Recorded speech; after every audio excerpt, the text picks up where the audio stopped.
إزاي سافرت 18 دولة في 3 سنين وأنا لسه في الجامعة.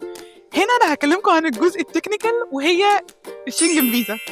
أنا كنت باسافر أغلب سفرياتي أصلًا ممكن حرفيًا 80% منها كانت لأوروبا، فأنا كل مرة كنت باخد شنجن فيزا. الشنجن فيزا بتساعدكم إن أنتم تخشوا أكتر من 28 دولة ممكن أكتر كمان، ودول تانية فيزا عند الوصول. فحرفيًا أنا ممكن أهو اتقبلت في project مثلًا let's say في فرنسا، بعد ما خلصت الproject في فرنسا قمت عاملة solo trip، قمت عاملة trip ليّا رُحت بلجيكا ولوكسمبورغ، وده حصل حرفيًا. آخر مرة لما كنت في كنت في فنلندا، قمت ساعتها مسافرة رُحت إستونيا، رُحت السويد، رُحت اليونان بعدها، فكده أنا سافرت 4 دول. فأنا خلاص عالية أهو في آخر 3، 4 شهور سافرت 4 دول.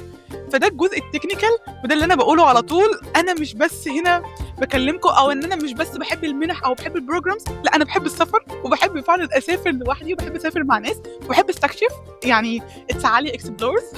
فأنتم لو أنتم كمان زيي بجد الفيزا الشنجن وهاعمل لكم فيديو مخصوص عن ده أو عن تجربتي معاها، لأن أنا خلاص بقيت آخدها سنة. هاقول لكم بجد عن كل الtips والtricks. بس أوروبا بجد والفيزا الشنجن من الحاجات اللي هتساعدكم تسافروا أكتر وتستكشفوا العالم. الهدف بس مش السفر، الهدف هو استكشاف العالم.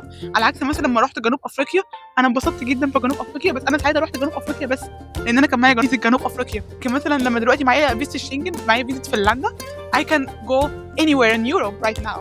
أنا ممكن دلوقتي أقوم إيه ده أنا أروح صد رد إيطاليا وآجي وأرجع الشغل كده يعني. فبس فقولوا لي أنتم إيه رأيكم؟ قولوا لي لو سافرتوا يوروب قبل كده، لو خدتوا فيزا شنجن إيه الtips والtricks بتاعتكم؟ وبس واستنوا على الشنجن فيزا هاعمله لكم قريب. بس كده وما تنسوش تتابعوني.